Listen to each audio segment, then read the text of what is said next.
Mula sa bulwagang pambalitaan ng UNTV, si Bernard Danis. Magandang tanghali. Ito ang Balita Weekend Edition. Narito ang mga headlines.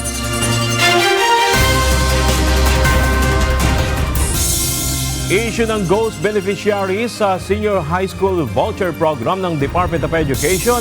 Nakahanda ng imbestigahan ng House Good Government and Public Accountability. Pangulong Ferdinand Marcos Jr. pananagutin ang mga nasa likod ng bumagsak na tulay sa Isabela. United States Ambassador Mary Kay Carlson at ilang matataas na opisyal ng Pilipinas nagsagawa ng aerial tour sa South China Sea at West Philippine Sea. At presyo ng langis inasahang bababa sa susunod na linggo.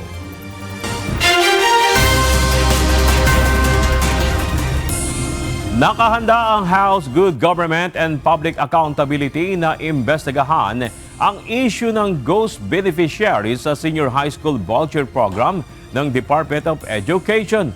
Ito matapos isulong ng isang House leader ang pagkakaroon ng parallel probe ng Kamara sa issue. Ito ang balita ni Rosalie Cos. Oras na magkaroon ng formal na referral sa House Good Government and Public Accountability, nakahanda ang komite na talakayin ng issue ng umano'y ghost beneficiaries sa Senior High School o SHS Voucher Program ng Department of Education o DepEd. Tugon ito ng chairperson ng komite na si Manila 3rd District Representative Joel Chua matapos na ipanukala ni House Assistant Majority Leader ako Bicol Party List Representative Jill Bongalon. Tumutukoy ang SHS Voucher Program sa tulong na ipinagkakaloob ng DepEd sa piling senior high school students upang makapag-aral sa mga pribadong paaralan. Nagkakahalaga ang voucher ng 14 to 22,000 pesos. Well, kung sa atin naman ipinasa yan, di tayo gagawin din po natin kung ano po ang trabaho natin. At syempre, ito'y mga issue na mahalaga na dapat din natin tugunan. Batay sa ulat, 1.28 milyon ang benepisyaryo sa SHS Voucher Program ng DepEd noong 2024, subalit napag-alamang mayroong 12 private schools ang may ghost beneficiaries. Taong 2016 pa umano mayroong non-existing students sa private schools. Giit ni Congressman Bongalon, kailangang maumpisahan sa lalong madaling panahon ang parallel probe. This is an issue na hindi po dapat mapabayaan. And I guess kailangan maimbestigahan in all angles. Ito pong naging issue ng ghosting dito po sa Senior High School Voucher Program.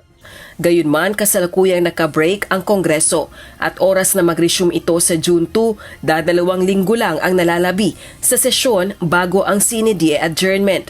Baka kung gagawin natin sa 19 Congress, baka medyo kapusin na tayo ng panahon dahil sa ngayon, kami po ay naka-bakasyon, naka-recess kami at ang resumption na po namin is June 2.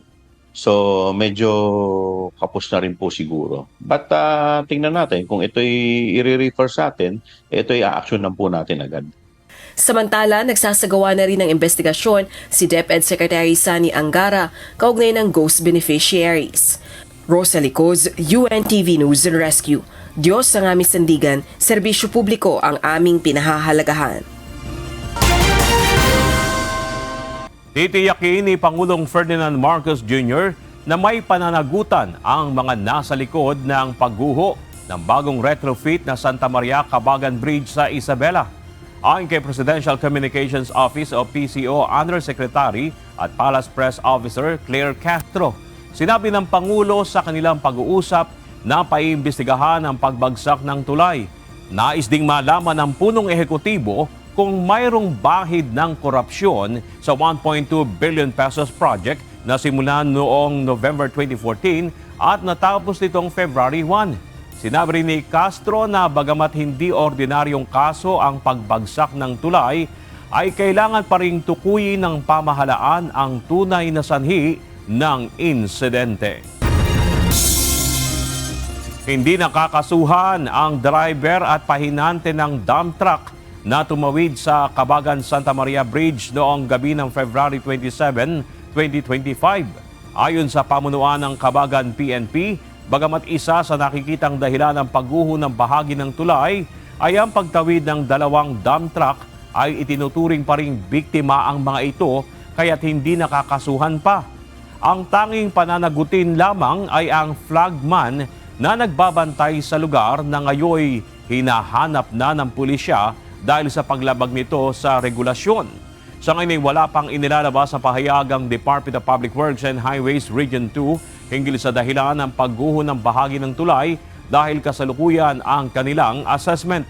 Samantala, inilipat sa mas malaking pagamutan sa lungsod Tugigaraw ang mga individual na nasugatan sa insidente. Ayon sa pamunuan ng Provincial Disaster Risk Reduction and Management Office ng Isabela, nagtamo ng pinakamatinding injury ang minor de edad na motorcycle rider dahil sa bali sa kanyang binti at mayroon din itong head trauma. Ang ilan naman ay nagkaroon ng injury sa lower back habang minor na sugat lamang ang tinamo ng ilan. Tiniyak ng mga ahensya ng pamahalaan at iba pang election watchdogs ang pakikiisa sa Commission on Elections o COMELEC para labanan ang mga kumakalat na fake news o misinformation kaugnay ng paparating na halalan. Samantala, mariin namang kinundina ng komisyon ang pagpapakalat umano ng maling impormasyon ng isang kandidato sa Isabela. Ito ang balita ni Dante Amento. Aminado ang Commission on Elections na mabigat ang laban kontra fake news o maling impormasyon. Ginagamit pangunahin ang social media sa pagpapakalat nito. Kahapon ay lumagda sa isang pledge of commitment ang COMELEC Task Force Katotohanan, Katapatan at Katarungan o KKK kasama ang ilang grupo tulad ng Paris Pastoral Council for Responsible Voting o PPCRV, Department of Information and Communications Technology o DICT, Philippine National Police o PNP at iba pa para tulungan ang komisyon na mabantayan at labanan ang misinformation. Magkakatuwang ang mga ito sa investigasyon hanggang sa posibleng pagsasampa ng kaso sa korte para papanagutin ang mga may pakana nito. The Philippine National Police will use its available resources, personnel, skills, lalong-lalo na dito, para makatulong and to ensure that there will be an election. We are in the process of accrediting more independent fact-checkers. Independent, ibig sabihin, walang pinapanaligan, no? Part of our transparency to ensure we have fair and honest election. Sinampulan kaagad ng COMELEC ang isang kandidato sa pagka-vice alkalde ng Reyna Mercedes Isabela dahil sa paglabag-anya sa Cybercrime Prevention Act of 2012. Kinilala ito na si Attorney Jerrel Harold Paz Respicio. Ayon sa COMELEC sa post ni Respicio, sinabi nito na kaya umano niyang manipulahin ang sistema ng 2025 elections. Binigyang din ng komisyon na nakasisira ito sa institusyon at kredibilidad ng paparating na halalan. Sa isang banda, kung siya ay tumatakbo, isipin nyo rin, kung bigla siyang manalo, sasabihin dahil sa produkto yan ng kanyang pagmamaniobra, o kaya naman pag natalo, sasabihin niya na minaniobra ng iba yung resulta ng ating pong halalan. Ito ang unang reklamo na isinampa ng COMELEC laban sa isang kandidato kaugnay ng 2025 elections. Dagdag pa ni Garcia, maghahain din sila ng bukod na kasong disqualification at election offense. Magpapail din ng disbarment case sa ating pong Integrated Bar of the Philippines. Nalaman din po namin na siya pala isang accountant and therefore magpapail din po ng karampatang kaso para ipatanggal ang kanyang lisensya sa Professional Regulatory Commission. Sa mensahe na ipinadala ni Attorney Respicio sa UNTV News, kinumpirma nito ang inihaing reklamo ng COMELEC kaugnay ng sinabi niyang kahinaan umano ng voting machines. Iginiit nito na kapag nakakonekta sa internet ang makina ay maaring madaya ang eleksyon. Dante Amento, UNTV, News and Rescue. Diyos ang aming sandigan, serbisyo publiko, ang aming pinahahalagahan.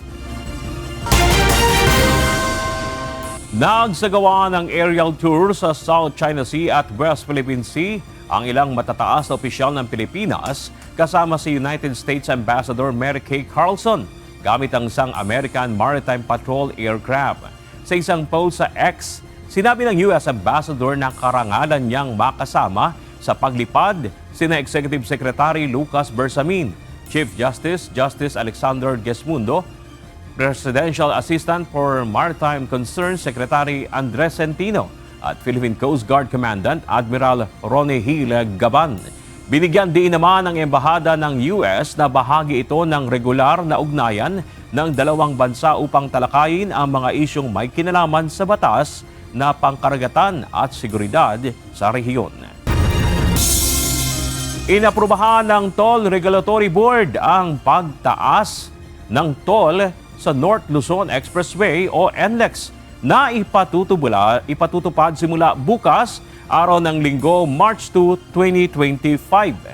Sa ilalim ng bagong toll fee matrix, ang mga motoristang magbibiyahe sa open system o yung mula Balintawak hanggang Marilao, Bulacan ay magbabayad ng dagdag na 5 piso para sa Class 1, 13 pesos sa Class 2 at 15 pesos naman sa Class 3.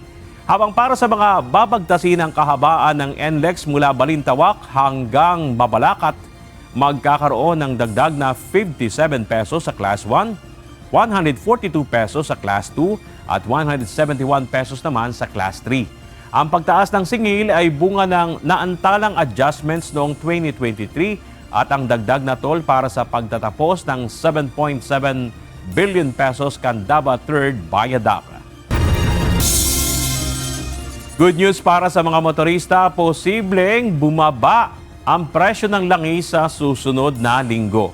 Batay sa abiso ng oil industry players, bababa ng 80 centimos hanggang piso ang kada litro ng diesel at gasolina, habang nasa piso at 30 centimos hanggang piso at 50 centimos naman ang maaaring maging rollback sa presyo ng kerosene. Ayon sa Department of Energy, ilan sa mga bagay na nakaapekto sa pagbaba ng galaw ng presyo ng langis ay ang pagbaba ng demand sa Korea. Gayun din ang bahagyang paghupa ng geopolitical tension dahil sa Ukraine-Russia ceasefire deal. Gayun din ang taripang ipatutupad sa Estados Unidos na maaaring makapagpababa sa demand ng langis. Nagpatupad ng rollback sa presyo ng liquefied petroleum gas o LPG simula kahapon, February 28. Ayon sa LPG Marketers Association, may bawas na 11 pesos sa bawat 11 kilogram na household LPG cylinder tank. Isa sa mga dahilan ng rollback ay ang pagbaba ng presyo ng Saudi Aramco ng hanggang $20. Naniniwala rin ang grupo na posible pang magkaroon ng panibagong bawas presyo sa darating na Abril. Makararanas ng pag-ulan sa ilang bahagi ng bansa dahil sa shear line at northeast monsoon o hanging amihan. Ayon sa National Weather Bureau Pag-asa, maulap na kalangitan na may kalat-kalat na mga pag-ulan at ilang mga pagkidlat pagkulog ang shear line sa Eastern Visayas, Caraga at Davao Region. Magdadala ng maulap na kalangitan na may mga pag-ulan dahil sa amihan ang Cagayan Valley, Aurora at Quezon. Makararanas ng bahagyang maulap na kalangitan na may kalat-kalat na mga mahihinang pag-ulan dahil din sa northeast monsoon ang Metro Manila at sa nalalabing bahagi ng Luzon. Habang magdadala ng bahagyang maulap na kalangitan na may kalat-kalat na pag-ulan at ilang mga pagkidlat at pagkulog ang nalalabing bahagi ng bansa dahil naman sa localized thunderstorms. Tinulungan ng UNTV News and Rescue ang dalawang sugatan sa banggaan ng motorsiklo at bisikleta sa Butuan City. Sa Cagayan de Oro City naman, sinaklolohan ng News and Rescue Team ang sugatang angkas ng motorsiklo na iniwan ng rider matapos nitong mabangga ang isang SUV. Ito ang balita ni Hazel Persas. Motor vehicle involving single motorcycle versus bicycle, 1 patient on site, as per the Apong-Color Railway Station 1, unresponsive patient. Location ani Baan KM3 diya sa may flying day, pagluwak na to sa Viaduct, over. Copy sir, on the way namin sir. So dyan na, tanggayan isip. Nirespondehan ng UNTV News and Rescue ang banggaan ng motorsiklo at bisikleta sa Kilometer 3 Baan Highway, Butuan City. Parehong sugatan ang sakay ng motorsiklo at bisikleta. Nag-usap ni siya.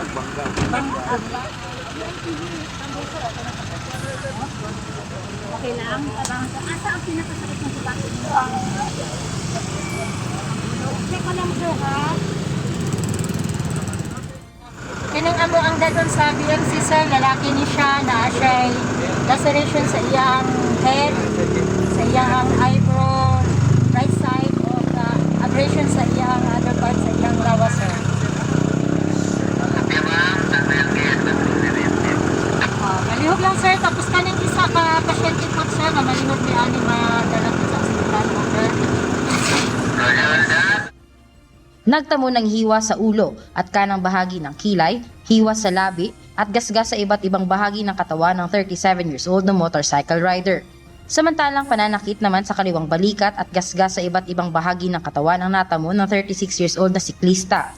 Kwento ng siklista, magkasunod sila ng motorsiklo habang binabaybay ang kahabaan ng kilometer 3 Baan Highway nang bigla na lamang umano siyang binangga ng motorista dahilan kung bakit sumemplang silang dalawa. Hindi naman maalala umano ng rider kung papaano niya nabangga ang siklista at kung papaano siya at ang kanyang motorsiklo napunta sa kabilang lane ng kalsada. Matapos mabigyan ng paunang lunas at ma-check ang vital signs ng siklista, ay inendorso ito ng grupo sa unit ng Bureau of Fire Protection ng Butuan upang madala sa Butuan Medical Center. Dinala naman ng UNTV News and Rescue ang rider sa Agusan del Norte Provincial Hospital. Nirespondihan din ng UNTV News and Rescue ang isang vehicular accident sa J. Sereno Corner, Carmen, Cagayan de Oro City. Kaagad namang nilapatan ng paunang lunas ng rescue team ang naiwang angkas ng motor na nagtamo ng galos sa katawan at pamamaga ng kanang paa at bukol sa ulo. Ayon sa driver ng SUV na si Robert, mabilis ang takbo ng motorsiklo kaya nagkabanggaan sila. Di na nakausap ang nasabing motorcycle rider dahil tumakas ito at naiwang sugatan at nakaupo na lamang sa gilid ng daan ang angkas nito. Signal ako pasulod. Nanikalit mo na tugsutoy ang motor. Sugay ang dagan. Wala ang sibat dito.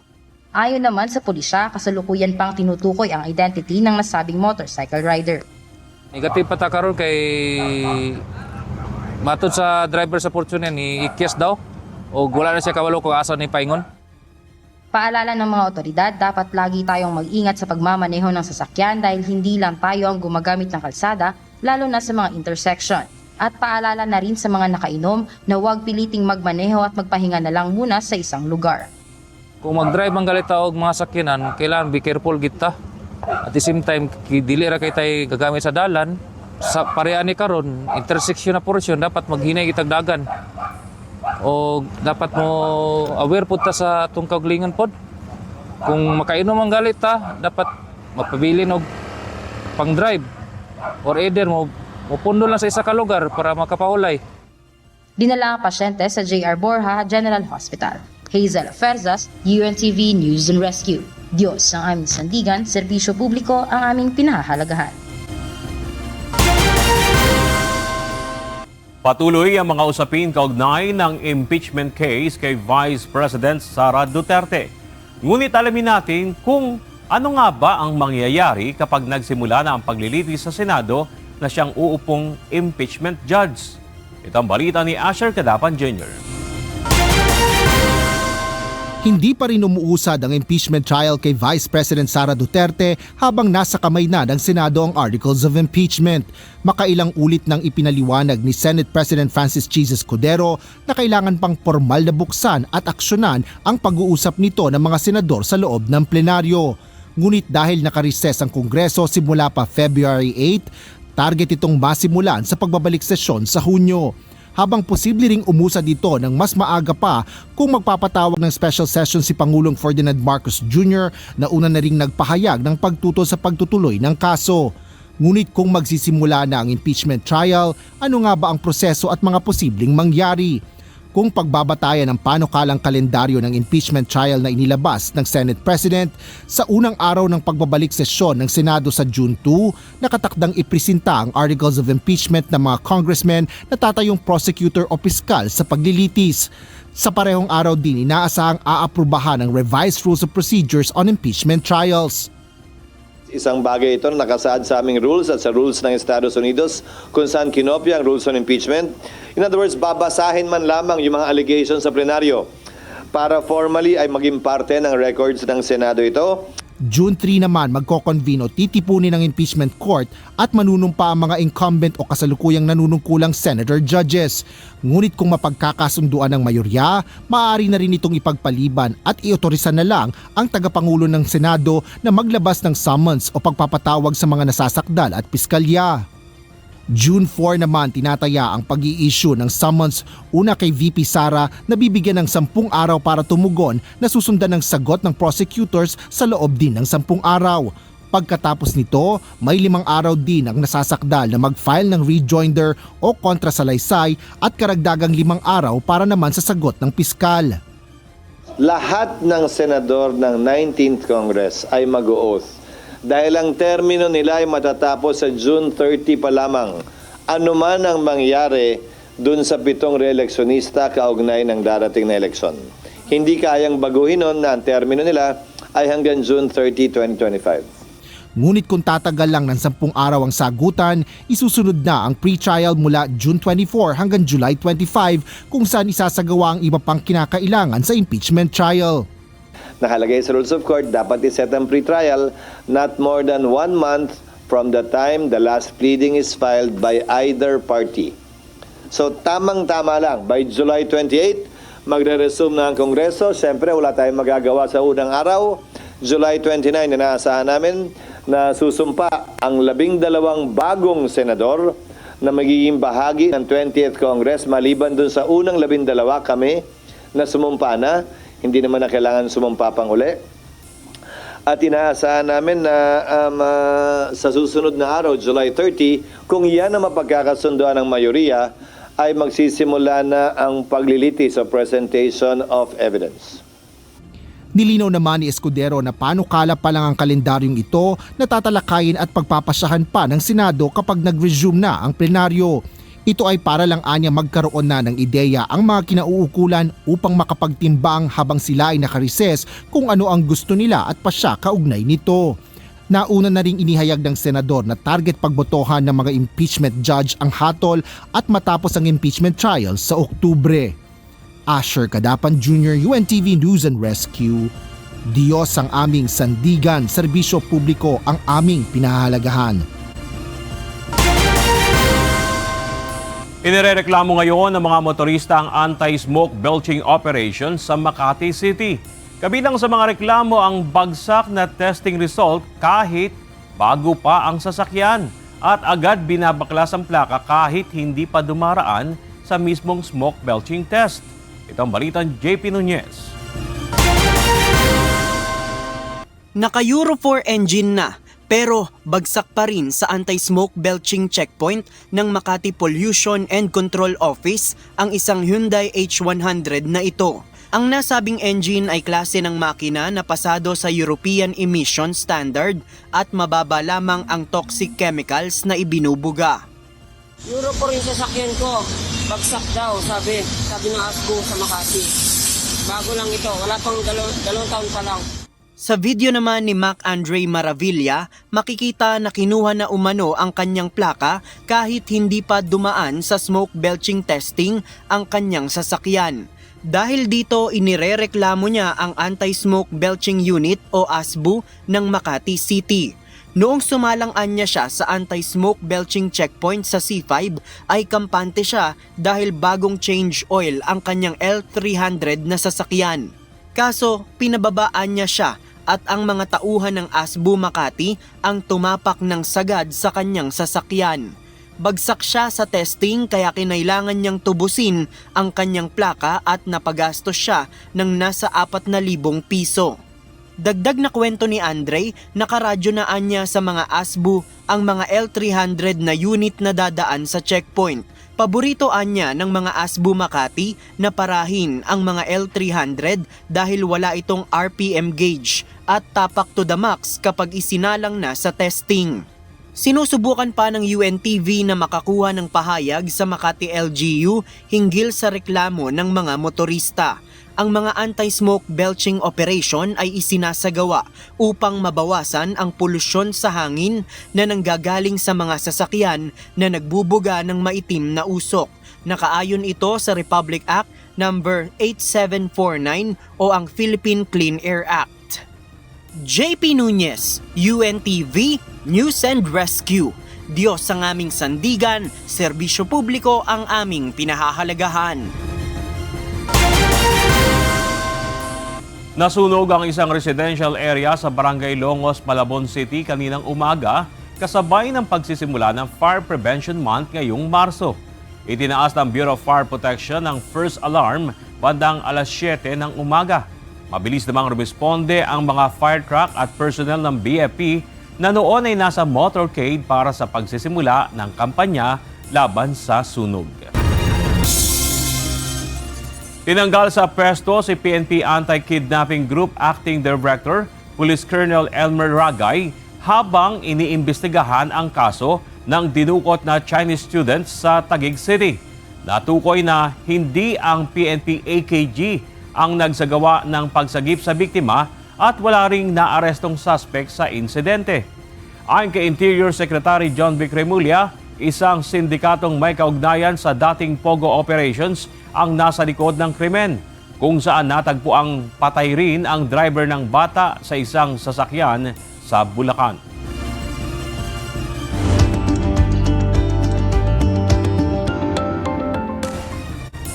Umakyat na sa mahigit 52,000 ang naitalang kaso ng dengue ngayong taon hanggang nitong February 22 batay sa tala ng Department of Health. Ayon sa kagawaran, mas mataas ito ng 64% kumpara nung nakaraang taon sa kaparehong panahon. Ngunit sa kabila ng pagtaas ng kaso ng dengue sa ilang lugar sa bansa, mababa ang naitalang mortality rate ng nasabing sakit. Dahil dito, binigyang diin ng DOH ang kahalagahan ng maagang pagpapakonsulta kung makaranas o nakararanas ng mga sintomas ng dengue, tulad ng hindi nawawalang lagnat, rashes at pananakit ng kasukasuan. Pag tinignan natin yung mortality rate, mas mababa yung ngayon, nasa 0.36% tayo kumpara sa 0.43 noong nakaraang taon. Ibig sabihin sa bawat 1,000 Pilipinong may dengue sa taong ito, nasa mga 3 hanggang 4 lang po yung namamatay. Yan po ay komparable, no? Mas maihahambing natin sa mga bansa na mabilis rin yung pagtugon sa dengue. Kaya sinasabi natin lagi, seek early consultation para pababain pa natin yan. Patuloy ang pakikipagtulungan ng Department of Health sa iba't ibang lokal na pamahalaan para mapababa at malabanan ang mga kaso ng may dengue sa bansa. Kaugnay nito, siniguro ng ahensya na handa na rin sa pagtugon ng mga opisyal sa bansa para sa mga pasyente ng nasabing sakit. Ito ang balita ni Jed Neresina. Lahat po ng mga DOH hospitals nag-activate na at sa pagkaalam po natin ang private ganoon na rin. Handa na ang mga pampubliko at ilang pribadong ospital sa agarang pagtanggap at paggamot ng dengue cases sa pamamagitan ng Dengue Fast Lanes. Ito ang kinumpirma ng Department of Health kasabay ng patuloy na pagtaas ng mga kaso ng dengue sa ilang lugar sa bansa. Paliwanag ng ahensya, mahalaga ang bawat oras kaya dapat mas mabilis na mabigyan ng agarang serbisyong medikal ang mga pasyenteng nakararamdam ng sintomas ng nasabing sakit o kasalukuyang may dengue. Pag sinabi hong dengue fast lane, maintindihan ng ating mga kababayan, hindi ho ito parang special na nauna sila dahil special. Dahil po, importante sa dengue yung maagang pagkilos. Pag ang pasyente ho ay dengue, hinahydrate kaagad natin. Yun talaga yung nagiging dahilan kung ba't hindi sila namamatay. So hindi ibig sabihin na pag dengue, ay antay ka muna dyan, mamaya ka na namin aasikasuhin. Yun po yung ibig sabihin ng fast lane. Isa ang San Lazaro Hospital sa mayroong dengue fast lane. Matatagpuan ito rito sa main emergency room ng ospital. Ayon kay Dr. Joy Agoot, mahalagang matingnan agad ang possible dengue patients, lalo na at ang iba sa mga ito ay malala na pala ang kondisyon na kinakailangang agad matugunan. Meron tayo yung tinatawag may warning signs, no? So kapag sinabi mong may warning signs, kailangan for admission yon. Hindi sila pwedeng for outpatient na kasi may mga binabantayan tayo na anytime pwedeng pumangit ang pasyente, meaning pwede silang nasa critical phase ng dengue. So maraming yung consequences, that is one of them. So dapat under monitoring, which is for admission sila. Ganun. Nasa 5 minutes hanggang 10 minutes ang maaaring antayin ng pasyente para masuri ng doktor. Mas mabilis na ito dahil hiwalay na ang pila ng dengue cases sa iba pang mga pasyente na dinadala sa emergency room. Samantala 30 minutes hanggang 1 oras naman ang maaaring itagal ng disposition kung ang pasyente ay ia-admit o kung sila ay pauuwiin na para sa bahay na magpagaling. Depende ito sa tagal ng resulta ng laboratory test ng pasyente, ngunit mas mabilis nila ito kung may nakahanda o dala ng laboratory results ang ating mga kababayan. Lahat po ng patient na papasok ng San Lazaro, dadaan po muna dun sa triage area natin sa may unahan. If for dengue sila, diretso sila dito. So dito, bibigyan ka agad ng blatter and all. Pagka-blatter po ng pasyente, makikita sila kagad ng doktor. Tapos depende doon kung anong assessment. No? So first kasi syempre, laboratories. If sa laboratory at saka sa clinical itsura ng pasyente ay ka-admit, diretso siya sa loob. Otherwise, dito muna sa labas, sa outpatient siya. So hindi siya ipapadiretso doon sa OPD kasi meron tayong outpatient department, dito sila lahat sa emergency room. Samantala dahil sa patuloy na pakikipagtulungan ng Department of Health sa iba't ibang lokal na pamahalaan, mas mababa na ng 7% ang kaso ng dengue mula January 26 hanggang February 8, 2025. Siniguro rin ng ahensya ang kahandaan ng mga ospital sa bansa para sa dengue cases sa bawat lugar. Meron tayong inactivate ngayon yung mga reactivated na mga dengue fast lanes. So far, wala ho tayong reports na puno ang mga ospital for dengue, which means tumatalab po yung ating kumpanya. Paalala ng DOH sa publiko, huwag maging kampante at mag-ingat sa dengue. Panatilihin ang kalinisan sa kapaligiran at kung maaari ay magsuot ng mahahabang damit bilang proteksyon o kaya naman ay gumamit ng mga mosquito repellent. Jed Neresina, UNTV News and Rescue. Diyos ang aming sandigan, serbisyo publiko ang aming pinahahalagahan. Nakapagtala ang Quezon City Epidemiology and Surveillance Division ng 57 kaso ng tikdas mula January 1 hanggang February 27, 2025. Sa kabila ng umakyat na bilang ng kaso ng tikdas sa lungsod ay walang naiulat na nasawi. Sa bilang na ito, 52 o 91.23% ay mga batang may edad 10 pababa. Pinapayuhan ng publiko na agad magpakonsulta sa pinakamalapit na health center o ospital kung makaranas ng sintomas ng tigdas upang maiwasan ng komplikasyon at pagkalat ng sakit. Dagdag pa ng mga health officials, siguraduhin kompleto ang bakuna ng mga bata laban sa measles upang sila ay maprotektahan laban sa nasabing sakit.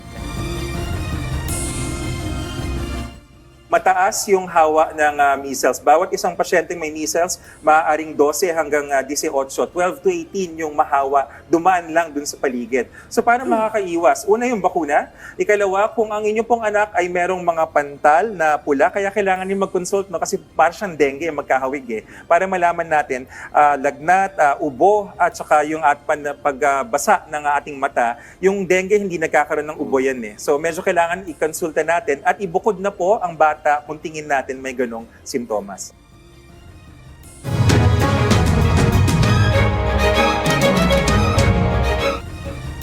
Iniutos ni Department of Transportation Secretary Vince Dizon ang agarang investigasyon sa insidente na kinasasangkutan ng mga tauhan ng Land Transportation Office 7 sa Panglao, Bohol.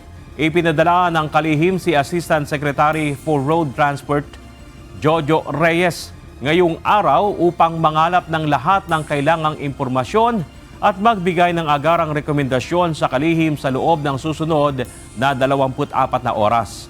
Matatanda ang isang komosyon ang nag-viral sa social media na kinasasangkutan ng ilang tauhan ng Land Transportation Office 7 laban sa isang magsasaka na may bitbit na patalim sa Panglao, Bohol. Nauna na rito ay nagpaabot na ng paghingi ng tawad ang LTO Region 7 sa naging asal ng kanilang mga tauhan laban sa magsasaka at sinuspende ang lahat ng enforcement operations ng LTO 7 habang iniimbestigahan ang insidente. Madalas na inaabangan sa pagdiriwang ng Flower Festival o mas kilala sa tawag na Panagbanga Festival ang mga magagarbo at makukulay na mga float.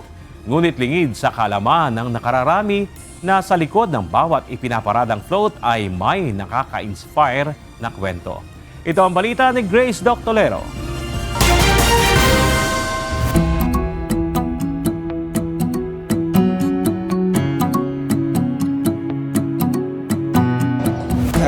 Mahirap kasi magpupuyat ka, tapos mag-iisip ka kung paano mo gawin. Tapos dapat madami kayo nagagawa. Yung design mga 1 month, tapos yung paggagawa 5 days. Yung pattern, tapos yung paggupit ng bulaklak at pagkabit. Hindi biro ang paggawa ng isang float na inilalahok sa Panagbenga Festival. Bukod sa pagod at puyat, may kaakibat din itong gastos. Bilang pagsuporta sa mga flower growers, ang mga bulaklak na ginamit dito sa float ay galing ng Baguio at ilang bahagi ng Benguet. At itong mga hawak ko ng mga bulaklak o ng rosas ay galing pa sa lalawigan ng Mountain Province. Ang bango, ang ganda. Umaabot sa 60,000 pesos o higit pa ang gastos sa pag-decorate ng isang float, lalo na't mga bundle of fresh flowers ang ginagamit dito. Ngunit sa kabila nito, ang tanging goal pa rin ay makapagpasaya sa mga manonood at manalo.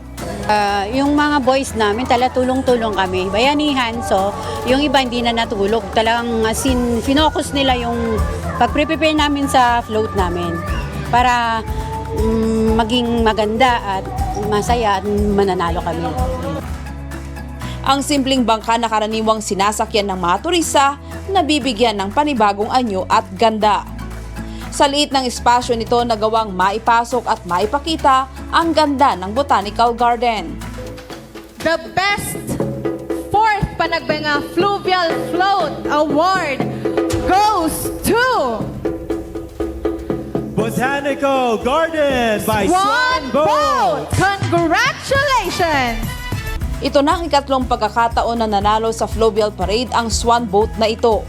Hindi lang sa Panagbenga at mga namamasyal na turista, wagi rin ang boat na ito dahil minsan sa kanyang pag-iral, nakatulong din sa pagsagip ng buhay. That is the Queen of the Lake. So we present that one to Cagayan 2020 during the Typhoon Ulysses. So siya ang nag-rescue ng mga bata before. So siya ang hero boat natin. Sa mga napagdaanan nito, may tuturing ng simbolo hindi lang ng kagandahan, kasiyahan at pagiging malikhay ng mga taga Baguio City ang Swan Boat na ito, kundi isang simbolo ng pagtutulungan at pakikipagkapwa na mas higit pa ang halaga kaysa maging isang tanawin sa taunang parada.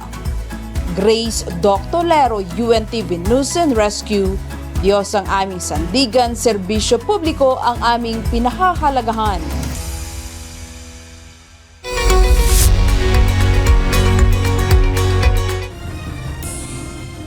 Nagkainitan sina US President Donald Trump at Ukrainian President Volodymyr Zelensky sa White House nitong Biyernes. Dahilan upang kansilahin ang nakatakdang paglagda ng Rare Earth Mineral Agreement ng dalawang bansa. Ito ang kauna-unahang pagkakataon na nakipagsagutan ng isang US President sa kanyang bisita. Kinastigo ni Trump si Zelensky dahil tila hindi man lang nito ipinagpapasalamat ang tulong ng US upang resolbahin ang giyera nito sa Russia. Maging si US Vice President J.D. Vance ay hindi na rin nakapagtimpi sa inasal ng Ukrainian President. Git ni Vance, dapat ay matuwa pa si Zelensky sa madiplomasyang pakikipag-usap ni Trump kay Russian President Vladimir Putin para itigil na nito ang pag-atake sa Ukraine. What kind of diplomacy, JD, you are speaking about? What do you mean? I'm talking about the kind of diplomacy that's going to end the destruction of your country. Yes, but if you are not strong... Mr. President, with respect, I think it's disrespectful for you to come into the Oval Office and try to litigate this in front of the American media. Right now, you guys are going around and forcing conscripts to the front lines because you have manpower problems. You should be thanking the President for trying to bring an end to this conflict.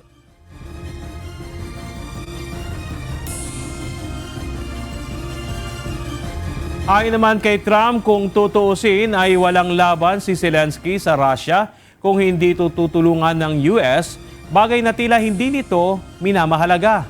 Habang nagsasalita ay pilit na sumasabat si Zelensky kaya naubos na ang pasensya ni Trump. You're right now not in a very good position. You've allowed yourself to be in a very bad position, and he happens to be right about From the it. very beginning of the war, You're not Mr. in a good Brown, position. You don't have the cards right now. With us, you start having not playing cards. But cards. right now, you don't. I'm very You're playing serious, cards. Mr. President. You're I'm playing very cards. serious. You're gambling I'm the with the president lives in of war. millions of people. You You're gambling with World War III. what you're You're speaking about? gambling with What you're World speaking War III. And You- what you're doing is very disrespectful to the country, this country. Sa huli tinawag na nito si Secretary of State Marco Rubio upang i-escort na palabas si Zelensky at ang iba pa nitong kasamahan.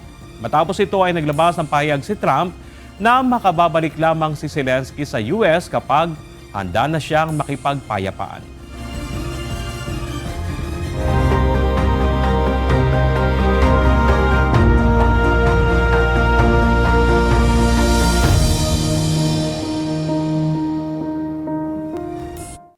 Daang-daang residente ng Dingalan, Aurora ang napaglingkuran ng medical mission ng Members Church of God International o MCGI. Ayon sa lokal na pamahalaan, marami sa mga nasasakupan nila ang nasolusyonan ng problema, lalo na sa kalusugan.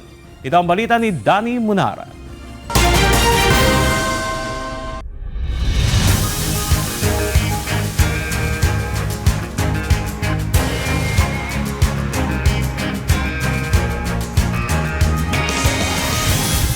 Umaabot sa 80 kilometro ang layo ng bayan ng Dingalan sa Cabanatuan, Nueva Ecija sa lalawigan ng Aurora. Kaya kung may magkakasakit, alalahanin ng mga opisyal ng lokal na pamahalaan kung paano mas mabilis na matutugunan lalo na ang mga emergency sa kanilang lugar. Kaya ang mga residente madalang kong magpakonsulta bukod sa limitado ang mga pasilidad at kagamitan sa kanilang bayan.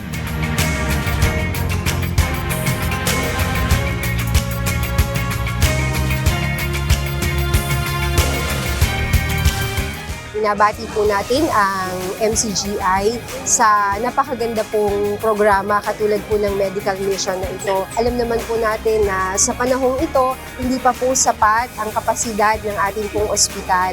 Dito po sa bayan ng Dingalan, malaking bagay po yun sa ating mga kababayan. At yung kalusugan, katugunan sa kanilang mga suliranin ay talagang matutugunan po sa pamamagitan po nito, medical and dental mission, may optical pa po. Kaya maraming salamat po. Mahigit sa 300 residente ng Dingalan ang napaglingkuran ng libreng medical, dental at optical mission national o MCGI. Kaya po tayo po ay nagsagawa po ng libreng medical mission dito po sa lugar na ito para atin naman pong mapaglingkuran ng ating pong mga kababayan dito po sa lugar po ng Dingalan, Aurora. Malaki po. Marami pong nasusunod sa mga mahihirap. Bukod sa konsultang pangkalusugan, may iba't iba pang libreng serbisyo at pagkain ang naipagkaloob sa kanila. Danny Munar, UNTV News and Rescue. Diyos ang aming sandigan, serbisyo publiko ang aming pinahahalagahan.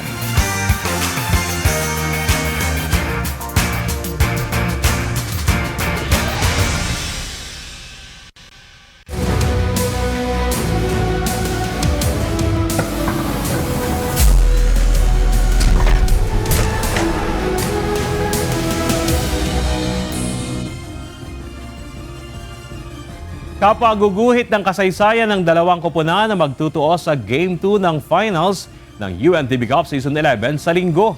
Masungkit na kaya ng defending champion DA Food Masters ang back-to-back championship?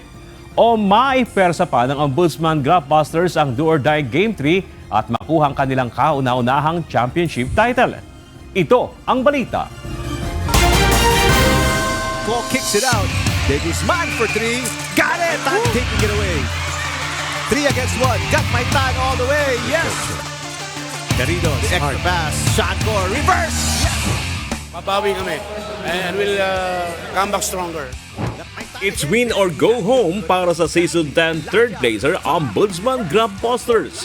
Bagamat maituturing ng bahagi ng kanilang kasaysayan ang makatungtong sa finals sa unang pagkakataon, mas nais ng Grapbusters na mailista ang kanilang unang championship title sa natatanging liga ng public servants. Kaya sa nalalapitin ng bakbakan ng defending champion Department of Agriculture Food Masters sa Game 2 ng Best of 3 Series sa finals ng UNTV Cup Season 11. Nagaganapin sa PhilSports Arena sa Pasig City sa Linggo, alas 5 ng hapon. Mas hihigitan pa ng Ombudsman ang kanilang nakalipas na performance. Mula eliminations, quarterfinals at semifinals.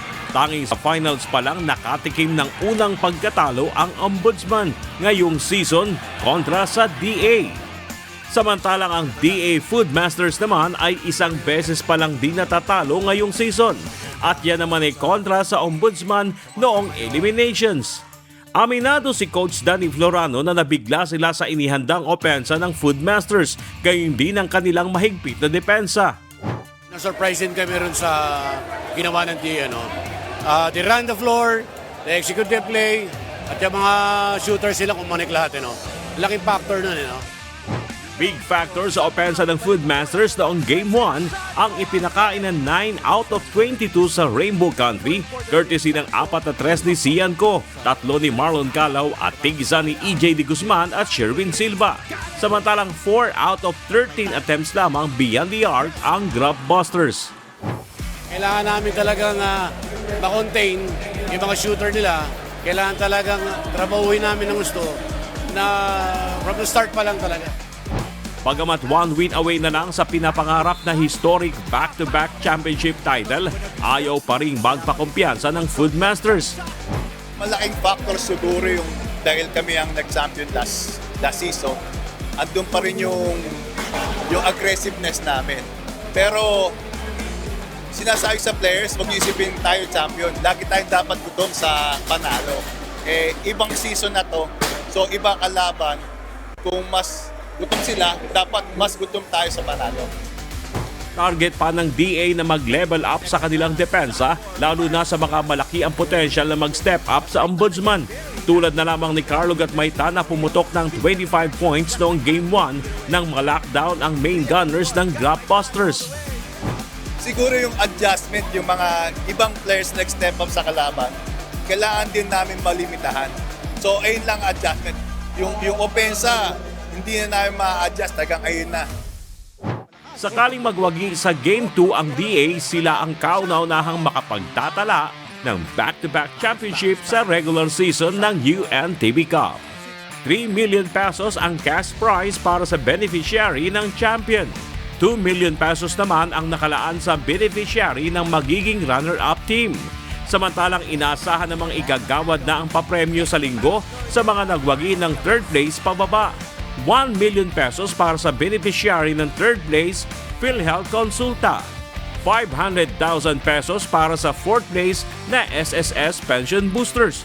Tig 200,000 pesos naman sa napiling beneficiaries ng Judiciary Magis, Comelec Vanguards, AFP Cavaliers, PNP Responders, BJMP Greyhounds at GSIS Furies.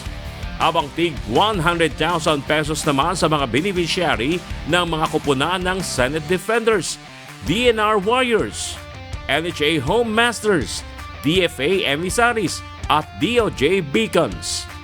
Hinihikayat naman ang mga manonood ng Finals Game 2 na magsuot ng kulay green na damit para sa mga taga-suporta ng DA, habang kulay puti naman sa supporters ng Ombudsman. Bernard Dadis, UNTV News and Rescue. Diyos ang aming sandigan, serbisyo publiko ang aming pinahalagahan. Narito naman ang salita ng Diyos na ating sandigan mula sa aklat ng Lucas Kapitulo 21, versikulo 19 na nagsasabi, sa inyong pagtitiis ay may pagwawagi ninyo ang inyong mga kaluluwa.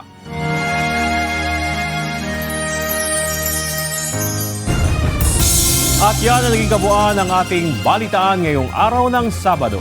Aming nilahad ang buong katapatan kung paano namin nasaksihan. Sa ngalan ni Kuya Daniel Rason, ako si Bernard Dadis.